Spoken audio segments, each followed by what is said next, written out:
Hey y'all, happy Thursday. I had to think about the day. I hope everybody's having a great day. It's a little bit cooler than what the weatherman said it was going to be, so I had my heater turned on earlier because I was a little chilly. I went outside and the wind got to blowing and it was a little bit cooler than what I wanted it to be. I'm ready for summertime. I'm ready for warm weather. I like warm weather better, but really what I'm ready for is the weather to just even out. Quit being bipolar. Quit being cold one day and hot the next, and cold and rainy and cold and hot and cold and hot. It's just too much. Hurts my body. Thanks to everybody that came out last night with the youth. We had a good group. Zach was not here due to his work schedule, so Mike at the last minute said, hey, you're going to take the girls and I'm going to take the guys. And I was like, oh, okay, yes. And I had 33 girls and he had 19 boys, so we had a good crowd. And I enjoy that, and I had fun with the kids, but I really kind of dated myself because I asked him, if you could be in any sitcom, what would it be and what character would you be? And they all looked at me like I had four heads and said, what's a sitcom? And I'm like, oh, they don't do TV like we do. So it was pretty funny. I enjoyed it. The girls are a lot of fun, and they paid attention well, and it was a lot of fun. Lots of fun. We went over Psalm 41, or not Psalm, Isaiah 41:10, which is the verse that has just been ever before me this week and last week, and it just is resonating in my soul. How much he loves us and protects us and cares for us and wants the very best for us. So that led me to Psalm 25. In my Bible, and I write in my Bible, and you can tell my Bible, it has it all highlighted, it has words written on it, has my name in it where I put my name in it. But it is a psalm. And it says a prayer for defense, guidance, and pardon. As we trust in God, he grants these same requests for us. And this is David. David did the psalm. And I'm probably going to do this one today and tomorrow. But it says, to you, O Lord, I lift up my soul. I trust in you, my God. Do not let me be disgraced, or let my enemies rejoice in my defeat. No one who trusts in you will ever be disgraced, but disgrace comes to those who try to deceive others. Show me the path where I should walk, O Lord. And that's the one thing that I think is so important, that we don't formulate a plan. We don't go, okay, God, I figured this all out. I put together this business plan. I did all of this, and can you please bless it? We need to be asking him, Lord, lead me. Help me develop this plan in your path, in the way that you would have me do it. I have been praying over the girls' camp for months. Since last summer when we did the boys' camp, I have been praying over how to do a girls' camp that will be effective and will be enjoyable and will be memorable. I have erased and I have changed and I have erased and I have changed. And last night I sat in here after I released the girls to go eat. I came back in my office and I sat in here and I prayed over it again. And I was like, Lord, I need you to help me with this. And that's what it's telling us here in verse 4. It says, show me the path where I should walk, O Lord. Point out the right road for me to follow. Lead me by your truth and teach me, for you are the God who saves me. All day long I put my hope in you. And that is, there's no truer verse for me. All day long I put my hope in him. Because without him, I can't imagine. I have a friend that's going through unimaginable pain. Unimaginable pain. And as I think about it, I'm like, how do people do this without Jesus? How do they go through these things without Jesus? I cannot fathom going through my life without Jesus. Verse 6, remember, O Lord, your unfailing love and compassion, which you have shown from long ages past. Forgive the rebellious sins of my youth. Look instead through the eyes of your unfailing love, for you are merciful, O Lord. The Lord is good and does what is right. He shows the proper path to those who go astray. He leads the humble in what is right, teaching them his way. The Lord leads with unfailing love and faithfulness. all those who keep his covenant and obey his decrees. That goes through verse 10, and I'm going to stop there, and I'll pick up at verse 11 tomorrow. But again, verse 1, to you, O Lord, I lift up my soul. I trust in you, my God. Every single day we need to say that. Lord, I trust you. And I talked to the girls last night about what to do when things get hard. And I have a printout that I gave to the ladies as well. And the very first thing is search your own heart. Search your heart. Why are you doing the things that you are doing? Search it. It is why you're doing it truly to please God or to please your flesh. And then ask God to search your heart.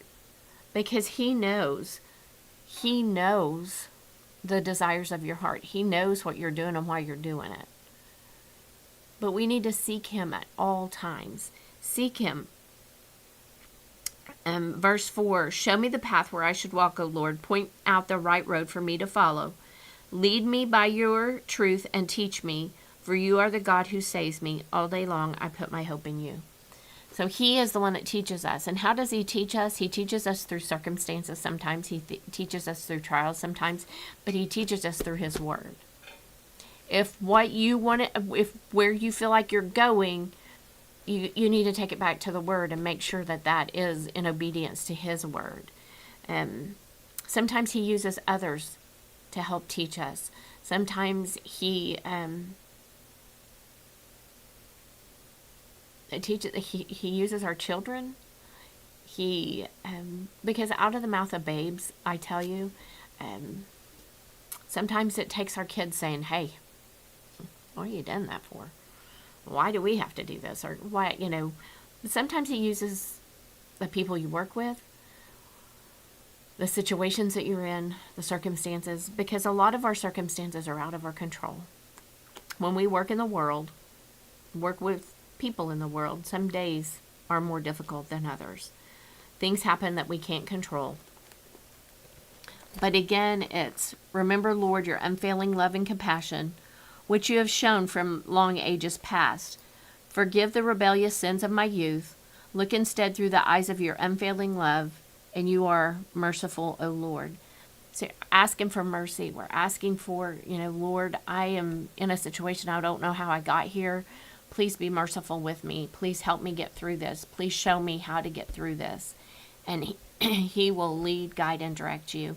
That's why he gave us the Holy Spirit, because that's the Holy Spirit's job, is to help keep us where we need to be focused on. So today, I hope that you are trusting in him, that you put your hope in him all day long. I know life is hard right now. When I go to the grocery store just to buy for me, I'm like, I don't know how families are doing this. I don't know how they're doing it. Everything is just so expensive. But I know the Lord makes a way for that as well. So even in the hard, he's there. He's waiting. Lord, help me. Those 3 words, they'll get you through anything. He will help you. So look to him today. Put your hope in him all day long. And know that even in the most dire of situations, he can and will turn it into good. All things work to the good of God if we will obey him. We've got to do our part. We can't just be out there willy-nilly and then go, Lord, like I said, we can't do a business plan and then go, Lord, will you bless this? We can't do that. We need to be praying all the way through it. All the way through it. And he's really been convicted me about praying amiss.